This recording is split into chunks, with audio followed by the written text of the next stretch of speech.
အားလုံးပဲမင်္ဂလာပါကျွန်တော် channel ကနေအခုတင်ဆက်ပေးမယ့်ဇလံလေးကတော့မဖဲဝါမုံနဲ့ရွာဆိုတဲ့ဖြစ်ရမှန်ပရလောကဇလံလေးပဲဖြစ်ပါတယ်ခင်ဗျာဒီဇလံလေးကိုမတင်ဆက်ပေးခင်မှာကျွန်တော်တို့ရဲ့ channel လေးကိုလည်း like and subscribe လုပ်ပေးသွားဖို့အတွက်လည်းအားလုံးကိုတောင်းဆိုလိုက်ပါရစေခင်ဗျာအချိန်ကတော့2023ခုနှစ်မတ်လအင်းကုန်းရွာတုတ်တန်ကလည်းညအမှောင်အောက်မှာတိတ်ဆိတ်ငြိမ်သက်နေပါတယ်လောင်မိုင်းညမို့လို့လေပတ်ဝန်းကျင်တစ်ခွင်လုံးကိုအမှောင်တူးကကြီးစိုးထားတယ်ຫນွေယူမို့လို့လေယူတစ်ချက်ကလည်းတိုက်ခတ်လိုက်တဲ့အခါမှာတုတ်တန်ပတ်ပတ်လေးမှာပေါက်နေတဲ့ကြီးမားတဲ့တပင်များကလည်းတရှင်းရှင်းနဲ့အော်မြည်လေးရရှိပြီးတရွက်ချောင်များကလည်းမြေကိုတဖွာဖွာကျဆင်းလာပါတယ်ထိုအခိုက်မှာတော့အမောင်တူကိုအားပြုပြီးတော့တုတ်တန်အတွင်းကိုလူလေးယောက်ဝင်ရောက်လာခဲ့တယ်အတုတ်တန်တွင်မှာရှိတဲ့အုတ်ဂူဖြူဖြူများကြားမှာတွာလာနေပြီးနောက်မှာတော့အုတ်ဂူတစ်လုံးရဲ့ရှေ့မှာရက်တန့်လိုက်ကြတယ်ထိုအုတ်ဂူကတော့တမန်လူတယောက်မြုပ်နှံတဲ့အုတ်ဂူထက်အနှင်းငယ်ပိုသေးနေပါတယ်ဟေးကောင်စိုးကြီးအချိန်နေကြည့်အောင်ဟာစိုးကြီးဆိုသူကတော့ပဝင်းကျင်ကိုလှည့်ပက်ကြည့်ရှုလိုက်တယ်တုတ်တန်နဲ့သုံးဖာလုံးခန့်ဝေးတဲ့နေရာမှာအင်းကုန်းရွာလေးကတော့အမောင်တို့အတွင်းမှာတိတ်ဆိတ်ငြိမ်သက်လျက်ရှိပါတယ်โอเคပါတယ်တိုးမောင်ရကဲဒါဆိုရင်လေလုပ်ငန်းစားကြဆိုဟေ့ပစိုးချုံထားတဲ့လူလေးယောက်ကတော့ပစိုးများကိုအခါမှပြန်လဲဝစ်စင်လိုက်ကြတယ်တုတ်တန်ကြီးတွင်းမှာတော့တပင်းတပင်ရဲ့ပင်စီမှာထောင်ထားတဲ့ပေါက်တူးများပေါက်ပြားများကိုယူလိုက်ကြပါတယ်ဟေ့ထပ်အောင်နဲ့ကောင်းခန့်မင်းတို့တန်တဝင်းတွေယူလာကြရဲ့လားဟာယူလာပါတယ်ကိုစိုးကြီးအေးအဲ့ဒီတန်တဝင်းတွေနဲ့ဂူရက်ဒီဘက်ချမ်းကိုဖောက်ကွာအဖြည်းဖြည်းလေးလုံးတော့ပဝင်းကျင်ကတိတ်ဆိတ်နေတာကွာတော့ကြရွာလူတွေကငါတို့လုံနေတဲ့အတန်တွေကြားပြီးတော့လာကြည့်မှာပဲဟုတ်ပဲဖြစ်နေအသိလည်းမစိုးရင်ပါနဲ့စိုးကြီးရွာလူတွေအတန်ကြားတယ်ဆိုရင်တောင်ဒီတင်းချမ်းကုန်းကိုတော့ဘယ်သူမှမလာရဲပါဘူးကွာမင်းကလည်းကြောက်နေပြန်ပါကြီးကွာအုတ်ကုလေးကတော့ဘီလက်မြေအစိမ့်နှံလေးကလည်းထောင်းကနေထနေပါတယ်တချို့နေရာများမှာတော့ဘီလက်မြေကလည်းစိုးနေသေးပဲကူကိုတန်တဝင်းနဲ့ဖောက်နေကြတဲ့ထက်အောင်နဲ့ကောင်းခန့်တို့ကလည်းစိုးကြီးကိုတစ်ချက်ကြည့်လိုက်တယ်ဦးစိုးကြီးဒီနေရာဟုတ်ရဲ့လားဗျလုံးဝသာလှုပ်ဆန်းပါကွာသူ့ကိုငါကိုယ်တိုင်ညက်နေရဂူသွင်းပေးခဲ့တာငါကောင်းကောင်းသိပါတယ်ကွာသူတို့လေးယောက်ထဲမှာစိုးကြီးကတော့အသက်အကြီးဆုံးဖြစ်ပါတယ်အသက်30ကျော်ဖြစ်တယ်တိုးမောင်ကတော့စိုးကြီးနဲ့အသက်မတိမ်မယိမ်းကောင်းခန့်နဲ့ထက်အောင်ကတော့10ကျော်သက်လူငယ်လေးများဖြစ်ပါတယ်ထက်အောင်တို့လည်းအင်္ဂလိပ်တွေကိုခွာချပြီးတဲ့အခါမှာအုတ်သားများပေါ်လာခဲ့တယ်ထိုအုတ်သားများကိုတော့တန်တဝင်းနဲ့အသာထိုးကလို့ရမှာမချောက်သေးတဲ့ဘီလက်မြေကြောင့်လည်းအသာကလေးနဲ့ပင်အုတ်ခဲများထွက်လာခဲ့တယ်အုတ်ခဲများကိုဖယ်ရှားပြီးတဲ့အခါမှာတော့အတွင်းထဲကအခေါင်းကြီးတစ်ခုအတိုင်းသာတွေ့ရပါတယ်ဟေ့အောင်ကောင်အခေါင်းကိုမြန်မြန်ဆွဲထုတ်လိုက်စမ်းအခေါင်းကိုဆွဲထုတ်တဲ့အခါမှာတော့အခေါင်းမှာဆေးများဆိုးထားလျက်ဖဲပြားများပန်းများကတ်ထားပါသေးတယ်ထက်အောင်နဲ့ကောင်းခန့်တို့ကလည်းအခေါင်းကိုဂူဘေးမှာရှိတဲ့မြေပြင်ကိုချလိုက်တဲ့အခါမှာတော့စိုးကြီးကလည်းတန်တဝင်းနဲ့အခေါင်းပြင်များကိုဖွင့်လိုက်အခေါင်းကြီးပွင့်သွားလိုက်တဲ့အခါမှာတော့စိုးကြီးကတော့ပြုံးရည်လိုက်တယ်လीဟာနဲတဲ့ကောင်ကြီးမဟုတ်ဘူးကွာတို့လေးယောက်မနှဲစားရမှာကွာအခေါင်းတွင်းမှာလဲလျောင်းနေသူကတော့လူတဦးမဟုတ်ပါဘူးခွေးတကောင်သာဖြစ်ပါတယ်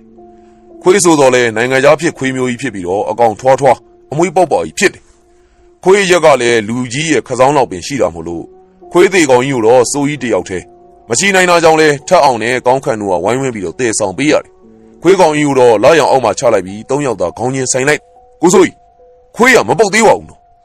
မင်းကလေကွာဒီမနဲ့အစောအမှာတည်ပြီးတော့နေရင်းချင်းမြုပ်တဲ့ခွေးကပုတ်အောင်မလားကွာတိုးမောင်ကတော့အုတ်ကူတချို့ကိုကာကွယ်ယူပြီးမြေကြီးတွင်းတူးပြီးတော့မီးမွေးနေပါတယ်မီးရောင်ကလည်းတုတ်တန်တွင်းမှာထိန်လင်းနေတော့လေညသကောင်ချင်းလူအိတ်ချိန်ဖြစ်တာကြောင့်လေသူတို့မီးရောင်ကိုတော့ဘသူမှလည်းမြင်တွေ့နိုင်မှာမဟုတ်ဘူးတိုးမောင်ကတော့ခွေးကြီးအနီးကိုရောက်လာပါတယ်ဟာနဲတဲ့ကောင်ကြီးမဟုတ်ဘူးဟေ့ငါတို့တော့နိုင်ငံခြားခွေးသားကိုတော့စားဘူးသွားပါဘူးစိုးကြီးကလည်းခွေးကြီးကိုဖြတ်နေပါတယ်ခွေးပိုက်ကိုဖွင့်ပြီးတော့ဗိုက်ထဲကဥကလီစာတွေထုတ်ယူလိုက်တယ်ခွေးရင်ကိုခွာလိုက်တဲ့ခါမှာတော့ခွေးကြီးရဲ့လက်များပေါင်များမှာကြွက်သားကြီးတွေကလည်းအမြောင်းလိုက်ထနေပါတယ်ဒေါ်စိန်မြင့်ကဒီခွေးကြီးကိုနေတိုင်းအမဲသားတစ်ပိတ်သာကျွေးတယ်ဆိုပဲဗျဟာသူတို့ကတထေးတွေပဲကွာကျွေးနေတာပေါ့အခုခွေးသေးတာကိုတော့မှဖုံးကြီး၅ပါးပင့်ပြီးတက်ပြောက်စွန်းကပ်ပြီးတော့မှဒီတင်းချမ်းကုန်းမှာလူလိုမြုပ်တာကိုလားကြည့်ပါလားအုတ်ကူလောက်ခတင်9သိန်းကြီးပါကြတယ်ကွာအုတ်ကူတစ်ခုလုံးကိုလည်းကြွေပြားကပ်ပြီးတော့ဒီခွေးရဲ့ပုံကိုတော့မှန်ပေါင်သွင်းပြီးတော့အုတ်ကူမှာကတ်ခိုင်းထားတာဒါလည်းငါ့ကိုအပ်တာမို့လို့ငါသိတာကွာစိုးကြီးကလည်းခွေးကိုဖျက်တောက်နေရင်ကောင်းခန့်စကားကိုတုံ့ပြန်လိုက်ပါတယ်တိုးမောင်ကတော့သူတို့အသင့်ယူဆောင်လာတဲ့ဒန်အိုးကြီးနဲ့ရေနွေးတဲနေတာရွာထဲမှာခွေးသေးကိုလူလိုအတုပါချရမလားဆိုပြီးရွာသားတွေကလည်းပြောဆိုနေကြတာပဲဗျာထက်အောင်ကလည်းဝင်ပြောပြန်တယ်လीဟိုကွာသူတို့ကမကြတကြပဲပြောတာပါတကယ်တမ်းကျတော့ဦးမြတို့ဒေါ်စိန်မြင့်တို့ဆိုတာတရွာလုံးနဲ့မကင်းတဲ့သူတွေမလားရွာဦးရောင်းစီရတော့တောင်မှခွေးအတွက်စွန့်ကတ်တာကိုမကြွချင်မိမဲ့သူ့တကာရင်းဖြစ်နေတာမို့လို့ကြွပြီးလိုက်ရတယ်မလားကွာအဲ့ဒီနောက်မှာတော့ခွေးသားဟင်းကိုတော့ဇပလင်နဲ့စီးပြန်ချက်စားကြတောရက်နဲ့ဘီယာများဖောက်တော့ကြပြီးတော့သူတို့၄ယောက်လဲတုတ်တန်တွင်းမှာစားပွဲတောက်ပွဲကျင်းပကြတာပေါ့စိုးကြီးကတော့ကရင်ဆက်တယ်ပယံကောင်းတယောက်လည်းဖြစ်တယ် တခါတရံမှာဟင်းသရမျိုးပေါ်ကိုတက်ပြီးတော့ပယံလုတ်တက်တယ်လို့ရွာမှာလည်းပယံအလုတ်ဆိုရင်စိုးကြီးကိုသာအဲ့လေရှိပါတယ်ထို့ပြင်လည်းတခါတရံမှာဂူသွင်းတကြိုကျင်တဲ့အခါမှာစိုးကြီးကတော့အုတ်ကူကိုတယောက်တည်းကန်တိုင်းဆွဲပြီးတော့လောက်ကင်ပေးလေရှိပါတယ်သူတို့ရောင်မှာသူ့ဘာရသာဆိုပြီးတော့မရှိဘူးလေတို့မှတော့ပယံနောက်လိုက်လူချမ်းကြီးလည်းဖြစ်ပါတယ်စိုးကြီးရဲ့တပည့်တယောက်လည်းဖြစ်တယ်လို့စိုးကြီးရဲ့ညီမကိုယူထားတာကြောင့်လေသူတို့နှစ်ယောက်ကရောက်ဖတော်ဆက်တယ်စိုးကြီးလှုပ်လှုပ်တိုင်းလဲတိုးမောင်ကနေစားလိုက်လုံနေကြဖြစ်တာကြောင့်လေတပူပူတွဲရှိနေတတ်တာပါတို့မြတယ်မကသေးဘူးစိုးကြီးနဲ့တိုးမောင်တို့နှစ်ယောက်စလုံးကတော့အလုတ်ပြီးချိန်မှာအရက်ကိုအမူးပြဲတောက်ပြီးပတ်ရန်တတ်တဲ့အကျင့်ကလည်းတူညီနေပြန်တာကြောင့်စိုးကြီးနဲ့တိုးမောင်တို့နှစ်ယောက်ကတော့ညီကိုအရင်လားတုံးနဲ့တူးလဲချစ်ခင်ကြတယ်ထက်အောင်နဲ့ကောင်းခန့်တို့ကတော့ကာလာသားလူပြိုပေါင်းများဖြစ်ကြပါတယ်အသက်ကတော့16နှစ်လောက်သာရှိသေးတာသူတို့နှစ်ဦးကတော့အရက်ကိုလက်တဲ့စမ်းတောက်ရင်စိုးကြီးနဲ့တိုးမောင်တို့နဲ့ခင်မင်သွားကြ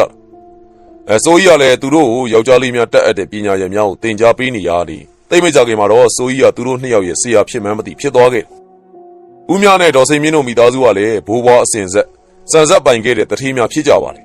ဦးမြပိုင်တဲ့စံဆက်ကလည်း၄-၅လုံးခန့်ရှိပြီးရွာထဲမှာလည်းငွေရှင်ကြေးရှင်ရွာရဲ့မျက်နှာဖုံးများဖြစ်ကြတယ်ရွာထိပ်မှာတော့သုံးတက်တိုက်အကြီးတလုံးစောက်ထားပြီးတော့ခြံနဲ့ဝင်းနဲ့အကြနာနေထိုင်ပါတယ်အိမ်စီးကားပင်3စီးရှိတယ်သူတို့အိမ်မှာလည်းဂျက်ကီလို့ခေါ်တဲ့ခွေးကြီးတစ်ကောင်မွေးထားပြီးတော့တိမ်သားလုံးကလည်းအလွန်ချစ်ခင်ကြပါတယ်သို့တော်လည်းဂျက်ကီကတော့အသက်10နှစ်ကျော်တဲ့အချိန်မှာသွေးဝမ်းသွားပြီးတော့ကောက်ခွာငင်ကတေဆုံးသွားခဲ့ထက်အောင်နဲ့ကောင်းခန့်တို့နှစ်ယောက်ကရွာထိပ်မြောင်းကူတရားလေးမှာထိုင်ပြီးတော့ဂိမ်းစော်နေကြစဉ်မှာတော့စိုးကြီးနဲ့တိုးအောင်တို့ကလည်းတယောက်နဲ့တယောက်ပခုံးချင်းဖက်ပြီးတော့လမ်းလျှောက်လာကြသူတို့နောက်ရောက်တဲ့အခါမှာရက်တန်သွားကြတယ်လေဟဲ့အောင်မင်းတို့ခွေးသားစားအောင်မလားစိုးကြီးတို့ကတော့ခွေးသားစားနေကြဖြစ်ပါတယ်ရွာခွေးများတခြားရွာခွေးများကိုခိုးဝက်ဖမ်းဆီးပြီးတော့တပ်ဖြတ်ပြီးတော့စားတောက်လေရှိတယ်ထက်အောင်နဲ့ကောင်းခန့်တို့ကလည်းခွေးသားစားဘူးသူများဖြစ်တာကြောင့်စိုးကြီးကအဖို့ဆက်တဲ့ခါမှာတော့နှခါမပြောလိုက်ရပဲခေါင်းငိမ့်လိုက်ပါတယ်ဒီတစ်ခါစားရမယ်အသားစားရခဲ့တယ်ကွာငါတို့တသက်မှာတစ်ခါပဲစားဘူးမဲ့ခွေးမျိုးပဲဟာဘယ်ကခွေးလဲကိုစိုးကြီးအခုနကပဲဂျက်ကီကိုမြေချပြီးသွားရမလား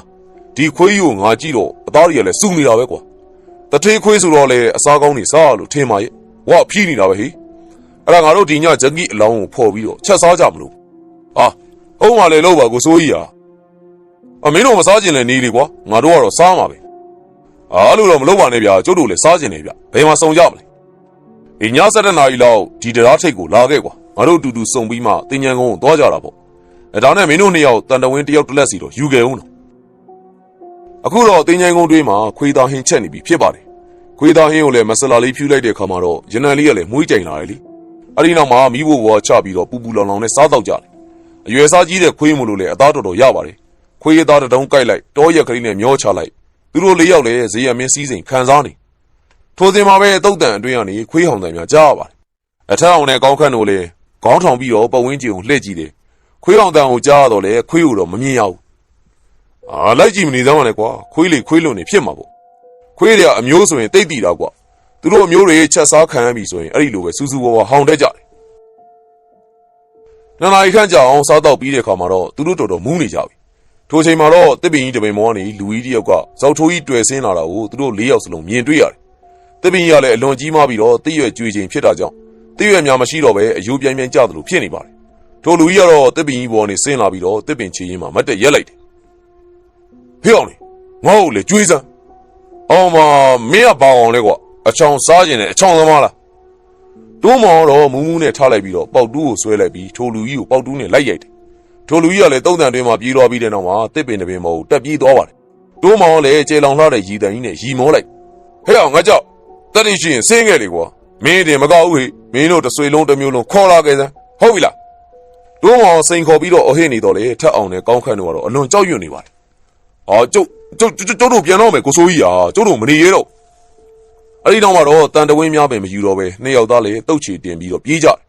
တိုးမောင်ကတော့ထက်အောင်ကိုကြည့်ပြီးတော့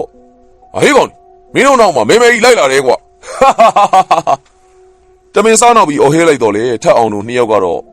ဖနှောင်းနဲ့တင်ပါတသားလေးကြောက်အောင်ပဲပြေးကြပါတယ်ခွေးကောင်လေးတွေကွာကြောက်လေကြောက်တက်လိုက်တာလွန်ပါရောတိုးကြီးနဲ့စိုးမောင်တို့ကတော့ကြံနေသေးတဲ့ခွေးသားဟင်းများကိုစားတော့လိုက်ပြီးတောရက်လက်ကြံကိုအပြက်ရှင်းလိုက်ပြီးတော့အုတ်ကူများပေါ်မှာအိတ်ဆက်လိုက်ကြတယ်မနက်မိုးလေးလို့နိုးလာတဲ့ခါမှာတော့ခွေးကြီးရဲ့အပိုင်းစာများကိုအခေါင်းထဲကိုထိုးထည့်ပြီးအုတ်ကူကိုတော့ဟမ်မပြက်ပြန်ပိတ်ခဲ့ကြတယ်နောက်တနေ့လေစိုးကြီးနဲ့တိုးမောင်တို့ကအိမ်မှာသာအိတ်နေကြပါတယ်နောက်တရက်မနက်စောစောမှာတော့ဘီးလက်မြေတအိတ်ထမ်းပြီးသူတို့နှစ်ယောက်တုတ်တန်စီကိုထွက်လာခဲ့ကြတယ်ရော်ထိတ်ရောက်မှာတော့ဦးမြတို့ရဲ့တိုက်အိမ်ကြီးရဲ့အောက်ထပ်မှာ ထိုင်ကုန်များချထားသလိုလူများနဲ့လည်းစီကားနေပါတယ်ဂျက်ကီအတွက်အလူတန်းလုပ်ပေးနေတာပါဝင်စားသွားကြပါဦးစိုးကြီးနဲ့တိုးမောင်တို့လည်းတယောက်မျက်နှာတယောက်ကြည့်လိုက်ပြီးတော့ဦးမြတို့ခြံထဲကိုဝင်ခဲ့ပါတယ်ခုံမဝင်ထိုင်လိုက်တဲ့အခါမှာတော့သူတို့ရှိကိုမုံဟင်းငါးပကံများလာချပြီးတယ်ထိုစဉ်မှာတော့အိမ်ထဲမှာမွေးထားတဲ့ခွေးကြီးခွေးငယ်များကတော့သူတို့နှစ်ယောက်ကိုကြည့်ပြီးတော့ထိုးအောင်ကြတယ်လေခွေးများကိုလေဘက်တန်ကျိုးနဲ့ချီနှောင်ထားတာမလို့လေခွေးများကတော့သူတို့စီကိုမလာနိုင်ကြတော့လေသူတို့ကြည့်ပြီးတော့ကိုက်မဲ့ဟန်နဲ့အသေးအတန်ထိုးအောင်နေကြရမှာအင်ရှင်တော်စိန်မြင့်ကလည်းခွေးများကိုထိန်းထားရတယ်သူတို့နှစ်ယောက်လည်းမုံဟင်းငါးကိုခွဲ့မြန်စားလိုက်ပြီးခြံထဲကနေထွက်ခဲ့ပါတယ်ဒေါ်စိန်မြင့်ကတော့သူတို့နောက်ကပြေးလိုက်လာပါတယ်အဲ့ဒီနောက်မှာတော့စိုးကြီးလက်ထဲကိုတပေါင်းတန်တရွက်လှမ်းထည့်ပြီးလိုက်ငါသားလေးရဲ့အုပ်ကူကိုတေးသေးချာချာလေးလှုပ်ပေးစမ်းပါစိုးကြီးဟာမပူပါနဲ့ဗျာကျုပ်တို့လှလှပပနဲ့ခိုင်ခိုင်ခန့်ခန့်ဖြစ်အောင်လှုပ်ပေးပါမယ်စိုးကြီးနဲ့တိုးမောင်တို့လည်းတုတ်တန်ကိုရောက်လာတဲ့အခါမှာတော့သူတို့လှုပ်ရှားရှိတဲ့လုပ်ငန်းများကိုစတင်ကြတယ်ဂျက်ကီရဲ့အုပ်ကူကိုအချောကင်ပြီးတော့ကြွေပြားကပ်ပေးရင်ဖြစ်ပါတယ်တိုးမောင်တော့မဆလာဖြုံနေစဉ်မှာစိုးကြီးကတော့သူတို့တူးဆွထားတဲ့အုပ်များကိုအသေးချာပြန်စည်းနေတယ်မင်းကတော့ကံကောင်းလိုက်တာဂျက်ကီဟာတထေးအိမ်ရောက်တော့တထေးခွေဖြစ်သွားတာပေါ့ကွာအမေသားလည်းတနေ့တပိတ်သာစားရတယ်မင်းရဲ့သခင်တွေကလည်းမင်းကိုချစ်လိုက်တာတုံနေတာပဲဟိငါတော်မှအဲ့ဒီလိုသခင်မျိုးနဲ့တွေ့မယ်ဆိုရင်ခွေးဖြစ်ချင်တယ်ကွာဟုတ်တယ်မလားတိုးမောင်စိုးကြီးကလမ်းပြီးမေးလိုက်တော့လေတိုးမောင်ထန်းနေပြန်ထူးတယ်မကြရခါတိုင်းဆိုရင်သူတို့သမီးရောက်ဖနှစ်ယောက်အလုံးလုံးနေနေနဲ့စကားတော်ပြောလုံးလေရှိပါတယ်တိုးမောင်တန်မကြတာကြောင့်လေစိုးကြီးကတော့နောက်ကိုလှည့်ကြည့်လိုက်တယ်ဖြော်လက်ဆမဆလာပုံကြီးသာရှိပြီးတိုးမောင်ကိုတော့မတွေ့ရအောင်တိုးမောင်ဟဲ့ကောင်တိုးမောင်ကြီးတုံးတန်တွင်ကိုအော်ခေါ်လိုက်တော့လေတိုးမောင်ရဲ့ပြန်ထူးတယ်မကြရဒီကောင်သေးများသွားပေါက်တော့လားစိုးကြီးကအလုပ်ပြန်လုပ်နေလိုက်ပါတယ်သို့တော်လည်းစိတ်မီးနစ်ခန့်ကြတဲ့အထိတိုးမောင်ပြန်မလာသေးဟာဒါဆိုရင်ဒီကောင်အရက်သွားဝယ်တာဖြစ်မယ်နှမဘေးအလုပ်ကြတော့လုံမယ်မရှိဘူးအရက်ကြတော့တောက်ချင်စိုးကြီးကတော့တယောက်တည်းလှုပ်ဆက်လုပ်နေလိုက်ပါတယ်ထိုခါမှာတော့သူ့ကိုတစုံတယောက်ကစိုက်ကြည့်နေသလိုမျိုးခံစားလိုက်ရပြီးအချက်သီးများကလည်းတဖြန်းဖြန်းထလာတယ်စိုးကြီးတယောက်အလုပ်လုပ်နေနေနဲ့ကြောမလုံတော့ဘူးလေသို့တော်လည်းအကြောက်ပြည်သူပြည်ညာတချင်းကိုအကျေကြီးအော်ဆိုပြီးတော့အလုပ်လုပ်နေမိတယ်သူ့စိတ်တွေကလည်းတဖြည်းဖြည်းချင်းခြောက်ချားလာခဲ့တယ်လေတုတ်တန်နဲ့သူတို့ရွာလည်းသုံးဖာလုံးခန့်သာဝေးတာကြောင့်လှမ်းကြည့်ရင်ရွာကိုမြင်ရတော့လေခကြီးကတော့တိတ်မနီးလောက်အဲ့ဒီလိုနဲ့နေလေခန့်ရောက်တဲ့ခါမှာတော့အုတ်ကူလေးကလည်းအချောသက်ပြီးသွားပြီဖြစ်ပါတယ်အတော်ပြီကွာနောက်နေ့ကျမှပဲတိုးမောင်ကိုခေါ်ပြီးကြွေပြားလာကတ်တော့ဒီကောင်လည်းဘယ်သွားနေမှလည်းမသိပါဘူးပစ္စည်းများကိုအမြန်သိမ်းဆည်းပြီးတော့ပခုံးမော်ကိုထမ်းပြီးတော့စိုးကြီးတယောက်လည်းရွာကိုအမြန်ပြန်ခဲ့လိုက်တယ်ရွာကိုရောက်တဲ့အခါအရက်ဆိုင်ကိုအရင်ဝင်တယ်အရက်ရောက်တဲ့ဥပလူကလည်းစိုးကြီးနဲ့မိတ်ဆွေတွေဖြစ်ပါတယ်စိုးကြီးကတော့ရက်ဆိုင်တွင်းမှာရှိတဲ့ခွေးချေကုံအပူလေးပေါ်မှာထိုင်လိုက်ပြီးတော့ဥပလူကလည်းသူ့ရှေ့ရဇပွဲကိုအဝတ်စာနဲ့လာတော့ပြီးအစိုးကြီးဒီနေ့စိုးလိုက်လားကွာဟိုကောင်တိုးမောင်ရောမပေါဘူးလားအတိုးမောင်ဒီကိုမလာဘူးလားဥပလူရဲ့မနေ့ကညနေကမင်းတို့နှစ်ယောက်လာတော့တော်ပြီးကလေးကမရောက်လာတာကွာဘာဖြစ်လို့လဲမဟုတ်ပါဘူးဗျာဒီကောင်အလုံးလုံးနေပျောက်သွားတော့ကျုပ်ကအရက်တော်ဝယ်တယ်ထင်လို့ဗျအောင်မလေးကွာသူ့အိမ်ပြန်ပြီးတော့သူ့မိန်းမနဲ့ဖက်ပြီးအိတ်နေတာဖြစ်မှာပေါ့ကွာအဲ့ဒီလိုနဲ့စိုးကြီးကလည်းအရက်ထိုင်မတော့တော့ပဲအရက်တလုံးပါဆယ်ဝယ်ပြီးတော့အိမ်ကိုပြန်ခဲ့တယ်စိုးကြီးတို့အိမ်ကတော့ခြေတန်းရှိအိမ်ကြီးဖြစ်ပြီးတော့အတော်တန်ကျယ်ဝင်းပါတယ်စိုးကြီးတို့အိမ်မှာလည်းစိုးကြီးတို့မိသားစုနဲ့တိုးမောင်တို့လင်မယားနှစ်ယောက်အတူတကွနေထိုင်ကြတယ်အိမ်ထဲကိုလမ်းဝင်လိုက်တော့တိုးမောင်ရဲ့မိန်းမတစ်ဖြစ်လေသူ့ညီမဖြစ်သူကတော့အိမ်ရှိမှာအဝတ်လန်းနေပါတယ်ဟဲ့ငယ်မနင်းယောက်ျားအိမ်ပြန်လာသေးဘူးလားပေါ့ချာချာကိုကြီးရေအကိုကြီးနဲ့မနက်ကအတူတူထွက်သွားတာမဟုတ်ဘူးလားဟာထူးဆန်းနေဟာဒီကောင်အလုံးလုံးနေနေနဲ့ဘယ်ထွက်သွားလဲမသိဘူးငါဥပလူကြီးဆိုင်မှာလဲဝင်ရှာခဲ့ပြီအခုလဲအိမ်ရောက်တော့လဲမရှိငယ်မကလည်းစိုးကြီးကိုမျက်စောင်းထိုးလိုက်တယ်လေအကိုကြီးတပည့်အကြောင်းသိတယ်မလား तू ကစိတ်မထင်သလိုလှုပ်တတ်တဲ့လူစားလေညနေတော့ပြန်လာမှာပေါ့ထိုနေ့တော့စိုးကြီးကဘယ်မှမတော်တော့ပဲအိမ်မှာသာအရက်တောက်နေမိတယ်စိုးကြီးမိန်းမကလည်းငပိကောင်တကောင်ကိုမီးဖုတ်ပေးပြီးတော့အရက်နဲ့ငပိကောင်လည်းလိုက်ဖက်ညီးလာပါတယ်တဖြည်းဖြည်းနဲ့လည်းညမှောင်လာခဲ့ပြီည9 နာရီထိုးတဲ့ချိန်ထိလဲစိုးကြီးကပြန်မလာသေးဘူးငယ်မကလည်းအခုမှပဲစိတ်ပူသလိုဖြစ်လာတယ်လေအကိုကြီးဘယ်လိုလုပ်မလဲအေးဟာနေအောင်ကြားလည်းမပြောမစုံနဲ့ထွက်သွားတာကိစ္စတစ်ခုခုတော့ရှိတယ်ပုံပဲငါဖုံးပေးစမ်းဟာငါရွာလူကြီးစီကိုဖုံးဆက်ကြည့်လိုက်မယ်ဒီကောင်ရောင်မမရှိဘူးဆိုရင်တော့ဘေးရွာတွေကိုသွားတာများလားဗျာစိုးကြီးကလည်းသူတို့ရဲ့အင်းကုန်းရွာလူကြီးစီကိုဖုံးဆက်ယုံတယ်မကအနီးနားရွာမိတ်ဆွေများထံကိုဖုံးဆက်မေးမြန်းတော့လေတိုးမောင်ရဲ့တရင်ကမရောက်လူမောင်ကိုကြီးရဲ့ကျမယောက်ျားသေပြီလားမသိဘူးဟာဒီကောင်ရန်ညိုးရန်စားတွေပါယူလဲမရှိပါဘူးဟာအခုစောသေးတယ်ဆိုတော့လေငါဆိုင်ကင်းနဲ့ရွာတွေကိုတပတ်ပတ်ကြည့်လိုက်အောင်မယ်ဟဲ့စိုးကြီးကတော့အိမ်အောက်ကသူ့ဆိုင်ကဲစုပ်လေးကိုထုတ်လိုက်ပြီးခြံထဲကထွက်ခေါ်သွားတယ်ည7 နာရီကျော်နေပြီဖြစ်တာကြောင့်ရွာလူများကလည်းကိုခြံဝိုင်းအတွင်းမှာကိုနေကြပြီးတော့တချို့ကလည်း TV ဇလန်းတွေများကြည့်နေကြပါတယ်စိုးကြီးကတော့တိုးမောင်သွားလောက်တဲ့နေရာများကိုလိုက်လံမီးမြန်းရတော့တယ်အဲ့ဒီလိုနဲ့တနာရီခန့်ကြာမှတော့ရွာပြင်ပတ်လန်းကနေပြန်လာတဲ့ခါမှာတုတ်တန်တွင်မှာမီးရောင်လေးတက်လက်လက်ကိုလှမ်းမြင်ရတယ် ဆိုကြီးလည်းအလွန်ထူးဆန်းသွားတယ်လေဟာဟိုကောင်ခွေးကောင်တိုးမောင်တင်းချမ်းကောင်းမှများတယောက်တည်းရက်တော့ဖို့ရောက်နေတာလားဆိုကြီးလည်းရွာပြင်ကိုထွက်လာပြီးရွာဝင်ကွန်ကရစ်လမ်းမလေးတိုင်းဆိုင်ကယ်ကိုမောင်းလာခဲ့တယ်တုတ်တန်ကိုသွားတဲ့လမ်းကလေးကလည်းကွန်ကရစ်လမ်းမကြီးကနေခွဲထွက်သွားပါတယ်တုတ်တန်သွားတဲ့လမ်းကတော့မြေသားလမ်းဖြစ်တဲ့အတွက်ဆိုကြီးတယောက်ကတော့ဆိုင်ကယ်ကိုထိန်းကမောင်းနေခဲ့တယ်သို့တော်လည်းတုတ်တန်သားရောက်တဲ့ခါမှာတော့မီးလင်းရောင်မတွေ့ရတော့ဟာဟိုကောင်တိုးမောင်လူလာနေရဆိုပြီးတော့မီးညှင်းလိုက်တာဖြစ်ဆိုင်ကယ်ကိုလည်းတုတ်တန်ဝင်နားမှာရက်လိုက်ပြီးအုပ်ကူများကြားကိုပြေးလာခဲ့အလင်းရောင်အားနေနေပြီဖြစ်တာကြောင့်လည်းစိုးကြီးကတော့ဖုံးမီးလေးကိုဖွင့်ပြီးတော့တုတ်တန်အတွင်းကိုဆက်ဝင်လာခဲ့ဟာခုနမီးရောင်တွေ့တာဒီနားလေးမှာပါတုတ်တန်ထဲမှာလှည့်ပတ်ရှာတော့လဲတိုးမောင်ကိုမတွေ့အဲ့ဒီလိုနဲ့တုတ်တန်အတွင်းကိုအော်ခေါ်ရတယ်တိုးမောင်ကြီးတိုးမောင်ငါပါကွာမင်းရောက်ဖာစိုးကြီးပါထိုချိန်မှာတော့တုတ်တန်တနေရာကနေအတန်ကြားလိုက်တာကြောင့်လဲစိုးကြီးလည်းပြေးသွားကြည့်လိုက်တယ်လေကြီးမားပြီးတော့လူကြီးနှစ်ဖက်စာလောက်ရှိတဲ့တစ်ပင်ကြီးအောက်မှာတိုးမောင်ကတော့ငုတ်တုတ်ကလေးထိုင်ရက်သားပဲစိုးကြီးကလည်းအမြန်ပြေးပြီးတော့ဆွဲထူလိုက်တယ်တိုးမောင်ဟေ့တိုးမောင်မျက်လုံးကြီးပြူးပြီးတော့ပါဇက်ကြီးကလည်းပွင့်ပြီးရှာကြီးကလည်းအပြင်ကိုထွက်နေပါတယ်အပြင်ထွက်နေတဲ့ရှာတစ်ခုလုံးကလည်းအနက်ရောင်ကြီးဖြစ်နေပြီစိုးကြီးတယောက်လည်းတိုးမောင်ကိုဖက်ပြီးတော့ငိုကြွေးလိုက်တယ်လေတိုးမောင်ရဲ့အသားများကလည်းကြောက်သားများကဲ့သို့အေးဆက်နေပြီးတော့လက်တွေကလည်းတောင့်တင်းနေတာတိုးမောင်သေဆုံးတဲ့တဲ့ရင်ကလည်းညာရင်းချင်းပင်ပြန့်နှံ့သွားပါတယ်စိုးကြီးကတော့တိုးမောင်ရဲ့အလောင်းကိုတုတ်တန်ထဲမှာတွေးခဲ့တယ်လို့မပြောပဲလမ်းဘေးချောင်းကူးတရားတစ်ခုပေါ်မှာတွေ့တယ်လို့လိန်လေပြောလို့လိုက်တယ်ရွာမှာစေကန်းဖွင့်ထားတဲ့ဆရာဝန်ကိုပြေးပြီးပြင်တော့လေဆရာဝန်ကတော့တိုးမောင်ရဲ့အလောင်းကိုအသေးချလေးလာကြည့်ဟာရက်စိတ်တက်ပြီးတော့သေတာဖြစ်မယ်ဗျရှာကြီးကလည်းမဲနဲ့နေတယ်မလားဆရာဝန်ကတော့ထိုးတိုးကောက်ချက်ချလိုက်တာကြောင့်အားလုံးကလည်းလက်ခံလိုက်ကြတိုးမောင်ကတော့ရခင်ကလေးကအရက်အလွန်တောက်သူဖြစ်တာကြောင့်လေရွာလူများကတော့တိတ်ပြီးတော့ဝမ်းမနေကြအဲ့ဒီလိုနဲ့မကြခင်မှာပဲတိုးမောင်ရဲ့နာရီဖြစ်တော့တယ်လေတိုးမောင်ကတော့အုပ်ကူမသွင်းဘူးရွာနာရီကူညီမှုအသင်းရဲ့အကူအညီနဲ့မိတကြိုလိုက်ပါတယ်တိုးမောင်သေဆုံးသွားတဲ့အတွက်လည်းအလွန်စိတ်မကောင်းဖြစ်နေသူကတော့စိုးကြီးပါတိုးမောင်ရဲ့အသူဝပြီးတော့စိုးကြီးကတော့အလုတ်ဆက်လုပ်ဖို့ပြင်ဆင်နေခုချိန်ထိကြွေပြားကလည်းမကတ်ရသေးဘူးသို့တော်လည်းစိုးကြီးတယောက်ကတော့တုတ်တန်တွင်မှာအလုတ်သွားလုပ်ဖို့လည်းကြောက်ရွံ့နေမိပြန်တယ်အဲဒါကြောင့်လေသူ့တပည့်နှစ်ယောက်ဖြစ်တဲ့ထက်အောင်နဲ့ကောင်းခန့်ကိုအဖို့ခေါ်ရတယ်ဟေ့အောင်လေငါတင်းချမ်းကုန်းလေးကဂျက်ကီရဲ့အုပ်ကူကိုကြွေပြားသွားကတ်မယ်ကွာမင်းတို့နှစ်ကောင်လည်းငါနဲ့လိုက်ကူကြနေစားကပေးမယ်ကွာအားဗျာတင်းချမ်းကုန်းလေးတော့မတော်ချင်ပါဘူးဗျာဟေ့အောင်လေမလိုက်လို့မရဘူးမင်းတို့မလိုက်ရင်မင်းတို့အကြောင်းတွေကိုရွာထဲမှာငါဖော်ပြစ်လိုက်မယ်ကွာဘာမှတ်နေလဲစိုးကြီးအကြက်ကင်တာကြောင့်လေထက်အောင်တို့နှစ်ယောက်လည်းမလိုက်လို့မရတော့ဒါစမ်းမှာကွာငါတရုံလုံးရှိပါလေကွာပြီးတော့နေကင်းကြုံတော့ကြီးဘာမှမဖြစ်ပါဘူးကွာအဲ့ဒီလိုနဲ့နောက်နေ့ရောက်တဲ့ခါမှာတော့စိုးကြီးနဲ့ထက်အောင်တို့နှစ်ယောက်တုတ်တန်ကိုချီတက်ခဲ့ကြတယ်စိုးကြီးကလည်းထက်အောင်တို့နှစ်ယောက်ကိုတုတ်တန်အရှိမှချထားပြီးခဲ့ပြီးတဲ့နောက်မှာတော့မင်းတို့နှစ်ယောက်ဒီမှာခဏစောင့်နေကြကွာငါကြွေပြားတော့ဝယ်လိုက်အောင်မယ်မလုပ်ပါနဲ့ကိုစိုးကြီးဟာမင်းတို့ယောက်ျားတွေမဟုတ်ဘူးလားကွာခဏလေးပဲစောင့်စမ်းပါကွာတာယိုးထိတ်ကအိမ်ဆောက်ပစ္စည်းဆိုင်မှာတော့ဝယ်မှာကွာခဏလေးပဲစိုးကြီးကတော့အိမ်ဆောက်ပစ္စည်းဆိုင်ကိုမောင်းထွက်သွားခဲ့တယ်တာယိုးထိတ်ကဆိုင်ရလဲဆိုင်ကင်နဲ့သွားရင်တော့15မိနစ်ခန့်သာကြာမြင့်သည်ဖြစ်ရမှာတော့ထက်အောင်နဲ့ကောင်းခန့်တို့လည်းတုတ်တန်အတွင်းကိုမဝင်တော့ဘဲနဲ့တုတ်တန်အဝါကွန်ကရစ်လမ်းဘေးမှာသာငုတ်တုတ်ထိုင်ပြီးတော့စောင့်နေကြတယ်ထိုစဉ်မှာပဲတုတ်တန်အတွင်းကနေခွေးဟောင်တန်တစ်ခုအကျေလောင်စွာထွက်ပေါ်လာပါတယ်ထက်အောင်ကလည်းလန့်သွားပြီးတော့လှမ်းကြည့်လိုက်တော့အုတ်ကူများကြားမှာခွေးနဲ့ကြီးတကောင်အမတ်တက်ရက်ပြီးတော့သူတို့ကိုကြည့်ပြီးတော့ဟောင်းနေတာဟေ့ကောင်းခန့်ဟိုမှာခွေးနဲ့ကြီးကွာကောင်းခန့်လည်းလက်ကြည့်လိုက်တဲ့အခါမှာတော့ထက်အောင်ပြတဲ့ခွေးကြီးကိုမတွေ့ရခွေးဟောင်တန်လည်းတိတ်ဆိတ်သွားတယ်လေဘာမှမရှိပါဘူးကွာထက်အောင်လည်းဘာမှမပြောရတော့အဲ့ဒီလိုနဲ့အာယုံပြောင်းလို့ပြောင်းညာဖုံးထုတ်ပြီးတော့ကြည့်နေလိုက်တယ်ထက်အောင်ကတော့ Facebook ဖွင့်ကြည့်နေသလိုကောင်းခန့်လည်းဂိမ်းဆော့နေရလေထိုစဉ်မှာပဲဟေ့ကောင်ထက်အောင်နဲ့ကောင်းခန့်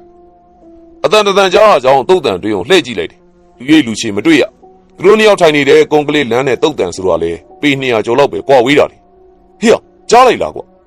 ကောင်းခန့်ကလည်းထက်အောင်ကိုကြည့်ပြီးမေးလိုက်ရမှာတော့ထက်အောင်ကလည်းခေါင်းညိတ်ပြီးဖြေးလိုက်တယ်ကိုစိုးကြီးခေါ်တာလားမသိဘူးကွာကိုစိုးကြီးကကြွေပြားသွားဝယ်တာလေသူကတုတ်တန်တွေကိုဒီလမ်းမလာဘဲနဲ့ဘလို့လုပ်ပြီးရောက်မှာလဲကွာကောင်းခန့်ပြောလိုက်တာကြောင့်လေထက်အောင်ပို့ပြီးတော့ထိတ်လန့်သွားခဲ့တ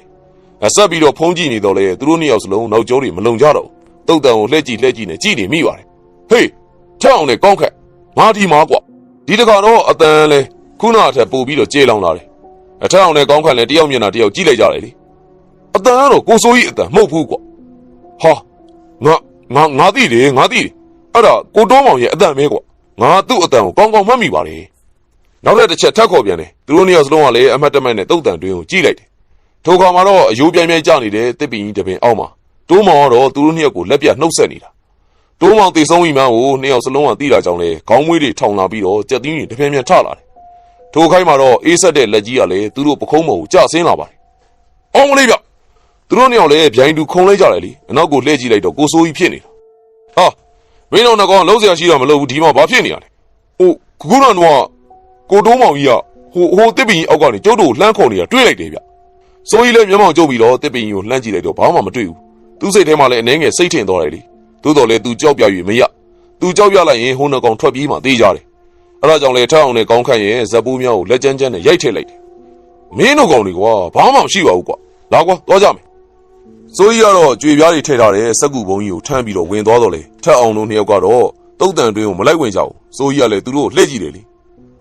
ငါကြောက်လေးတွေလာဟာ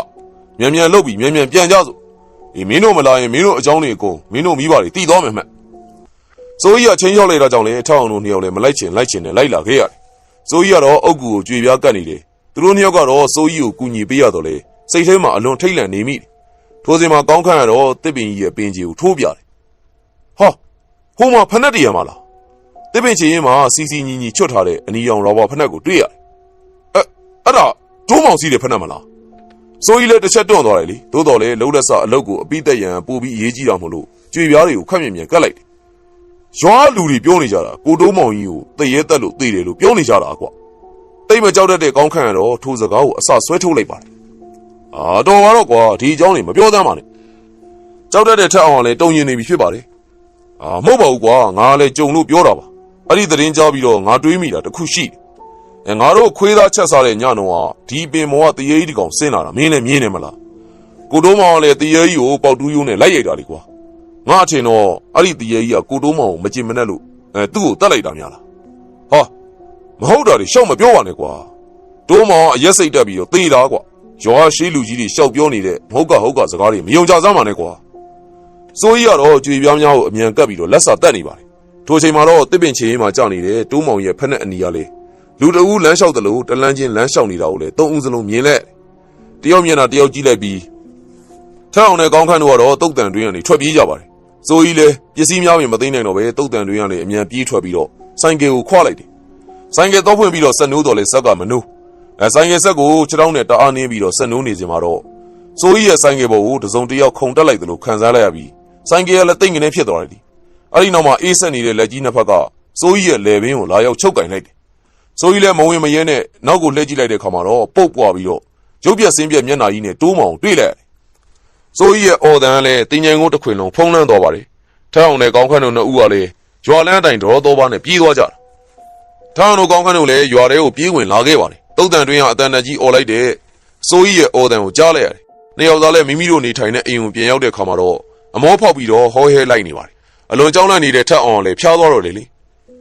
ရွာထဲအိမ်များထံကနေခွေးများလည်းတောက်လျှောက်ထိုးဟောင်ကြသလိုဆွဲဆွဲငင်ငင်နဲ့ဥနေကြခွေးဥတန်နဲ့အတူတူလူရိပ်ကြီးတစ်ခုကတော့ရွာတင်းထဲကိုတိုးဝင်လာပြီးရှောက်လန်းလာခဲ့ထိုလူရိပ်ကြီးကိုမြင်တာနဲ့လမ်းတစ်လျှောက်မှာရှိတဲ့ခွေးများကလည်းဆွဲဆွဲငင်ငင်ဥကြတ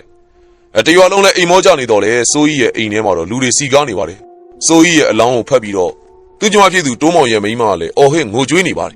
်အမလေးအကိုကြီးရဲ့သမီးရောက်ပါလေချစ်လွန်းလို့သူ့နောက်ကိုလိုက်သွားတာလားရွာသားတွေကလည်းစိုးကြီးရဲ့ညီမကိုကြည့်ပြီးဂိယူနာတတ်မိပါတယ်စိုးကြီးညီမကတော့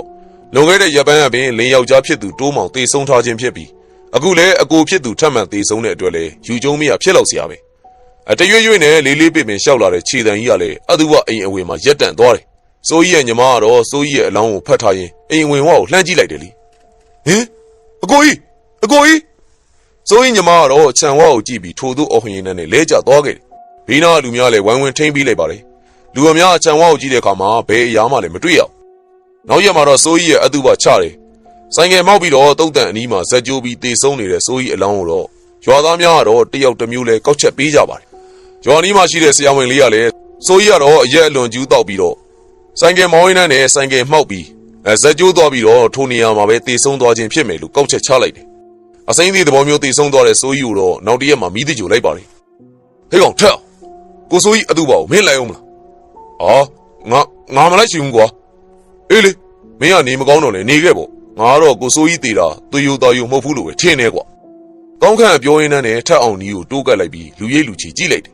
ထက်အောင်တယောက်တည်းအိမ်ရှိမှထိုင်နေတာကြောင့်လေအနီးမှာလူမရှိကောင်းခန့်ကလည်းအတန်ကိုနှိပ်ပြီးတော့ဟေ့ကိုစိုးကြီးအလောင်းကိုတေချာကြည့်ရင်လေဘင်းမှာလက်ရကြီးတွေ့တယ်ဟေ့အောင်ဟေးမင်းဘလို့ထင်တော့ကောင်းခန့်ရဲ့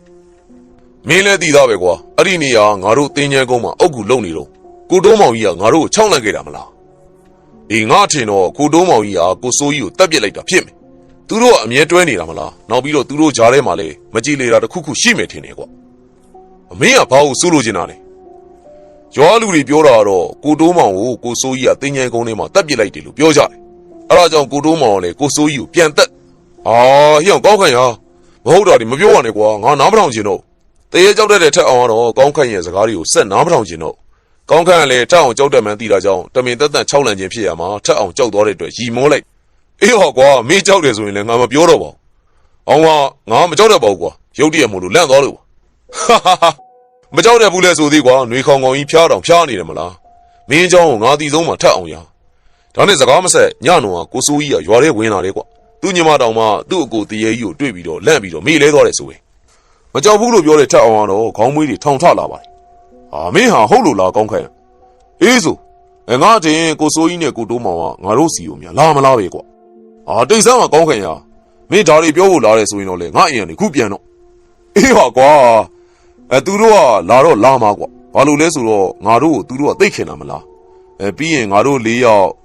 ဟေ့မင်းတော့လို့ပြောနေတော့ကောင်းခိုင်မဟုတ်ရင်ငါအစိုးမစိုးနဲ့ထက်အောင်ကတော့အန်ကျိတ်ပြီးဒေါသတကြီးပြောတာကြောင့်ကောင်းခန့်ကလည်းမတက်ထရလိုက်ကြောက်တတ်တဲ့ထက်အောင်ကလည်းပို့ပြီးကြောက်လက်အောင်ပြောရတဲ့အတွက်ကောင်းခန့်ကလည်းလွန်ပြောသွားတယ်လေ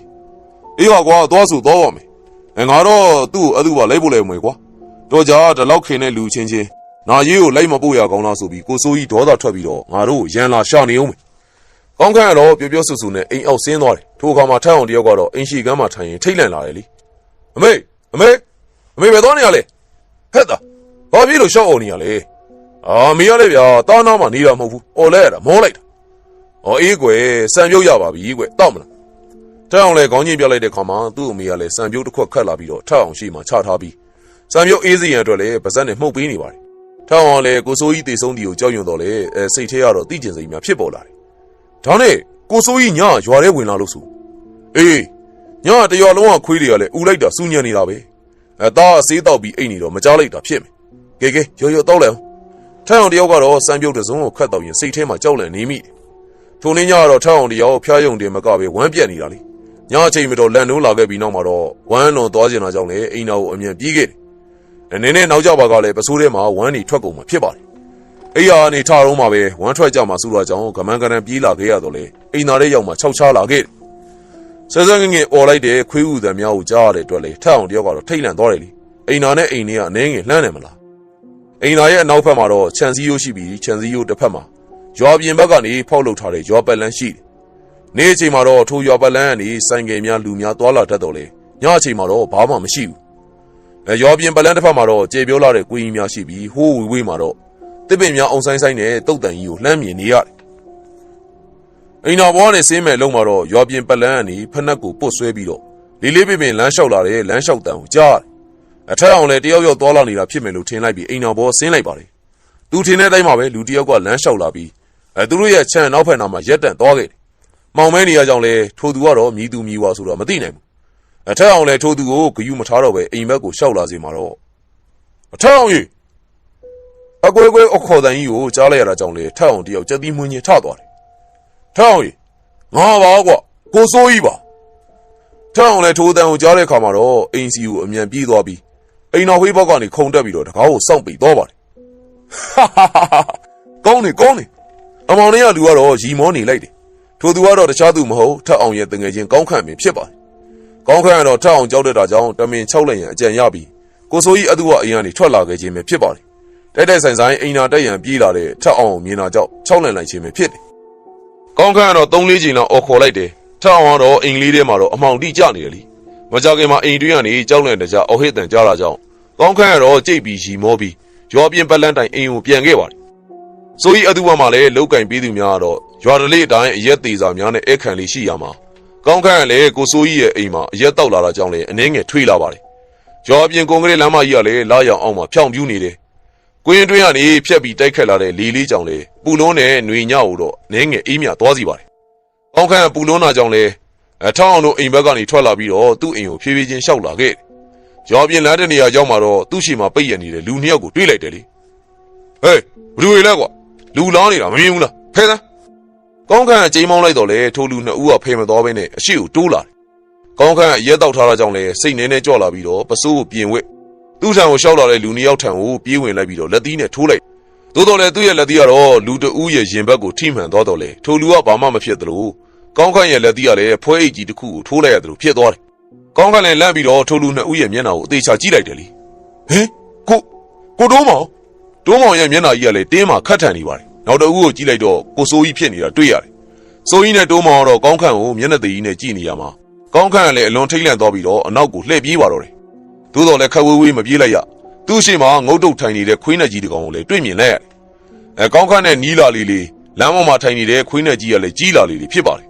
ခွေးနဲ့ကြီးရဲ့မျက်လုံးများကလည်းအနီရောင်များလင်းလန့်နေပြီးတော့သူ့ကိုမှန်ဖီးနေပြီးကောင်းခန့်ပြေးလောနေရနေရက်တန့်လိုက်တယ်ကောင်းခန့်လည်းအမှုပင်ပြေးသွားပါတယ်သူ့ရှိမှခွေးနဲ့ကြီးကထိုင်နေပြီးအနောက်မှာလည်းတေဆုံးခဲ့တဲ့တိုးမောင်နဲ့စိုးကြီးတို့နှစ်ယောက်ကတလန်းချင်းလှမ်းလာနေပြီကောင်းခန့်လည်းပြေးမလွတ်တော့တာမလို့လမ်းဘေးမှာရှိတဲ့ကွင်းများအတွင်းကိုဆက်ပြေးတယ်ထိုကမှာတော့ခွေးနဲ့ကြီးကတစ်ချက်ထိုးဟောင်လိုက်ပြီးကောင်းခန့်ရဲ့အနောက်ကိုပြေးလိုက်လာခဲ့ပါတယ်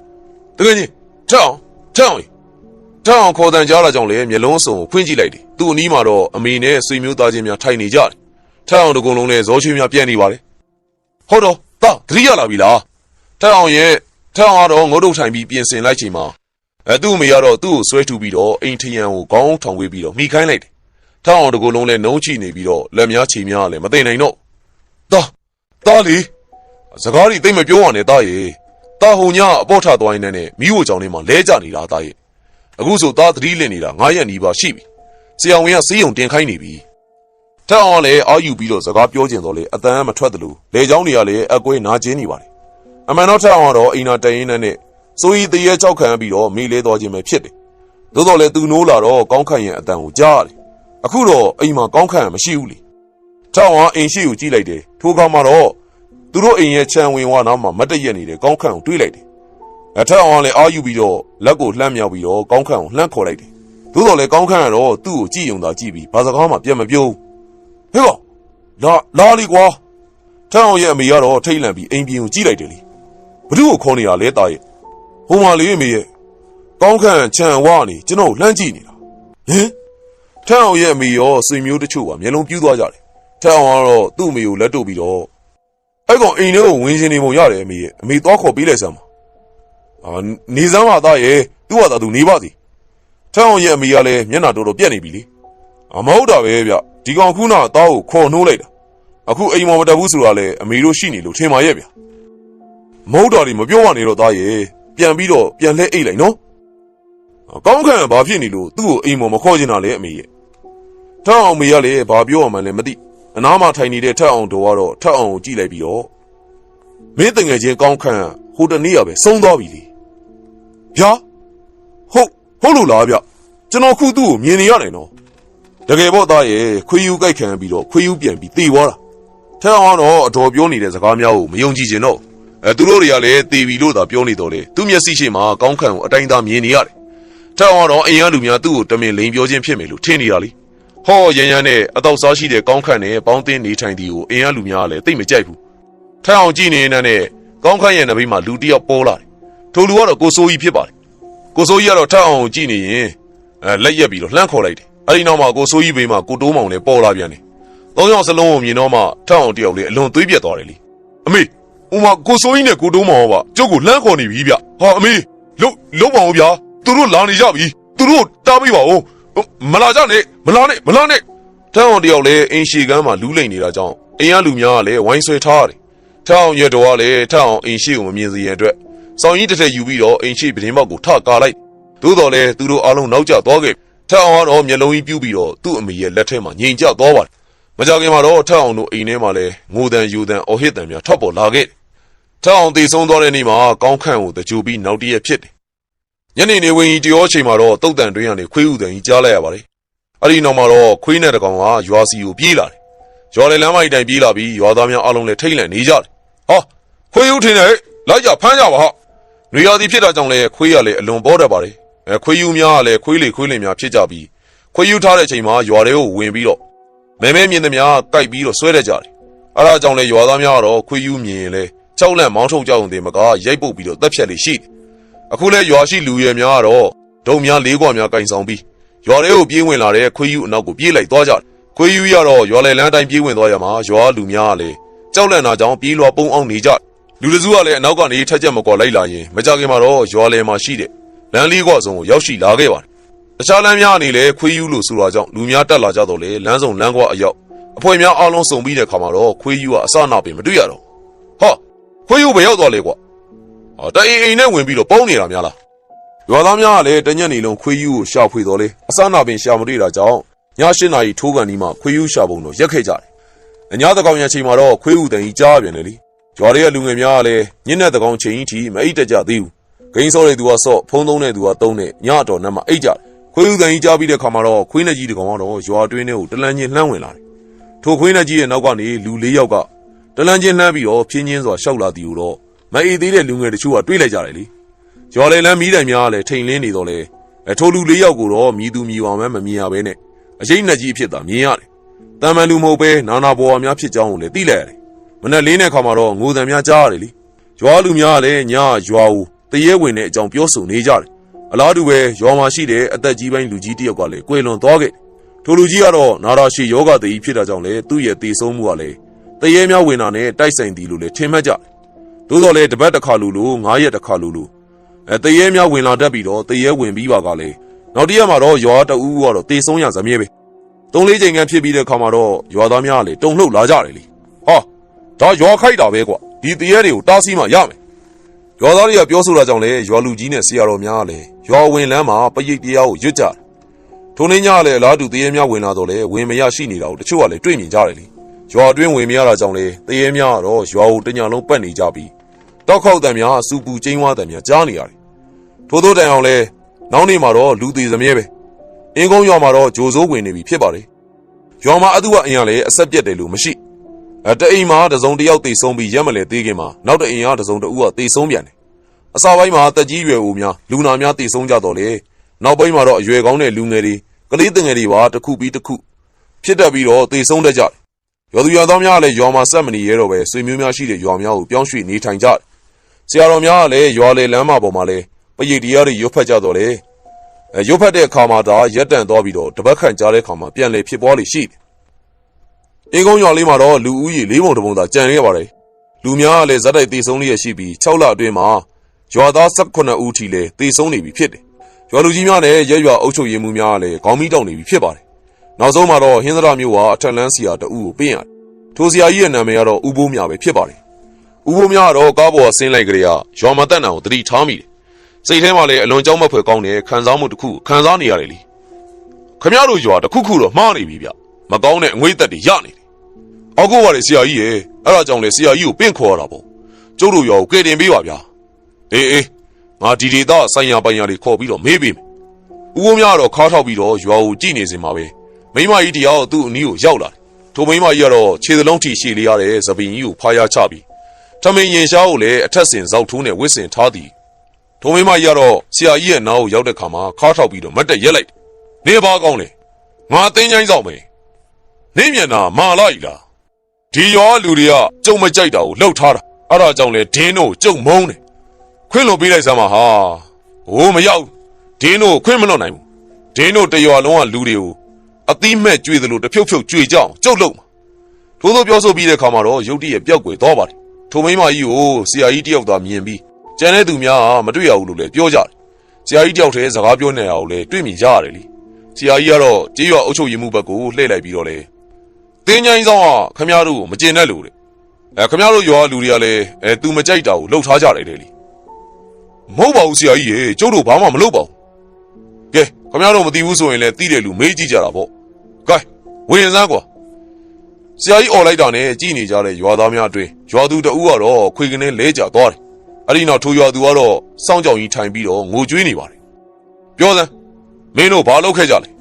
ကျုပ်တို့မောက်ရတယ်ဗျာကျုပ်တို့မဖွေမရတွေလုပ်ခဲ့ပါလေအတန်ကတော့ယောက်ျားတန်ကြီးဖြစ်နေတယ်ယောက်ျားတန်မှလည်းတိုးမောင်ရဲ့အတန်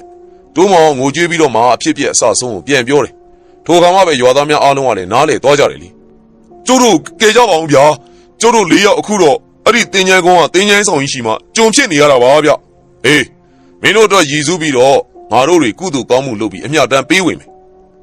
ဆရာကြီးကပြောပြီးတော့ထိုမိမရဲ့နှစ်ဖူးကိုလက်နဲ့တက်ချလိုက်မှထိုမိမကလည်းဦးကြောင်ကြောင်နဲ့နိုးထလာခဲ့တယ်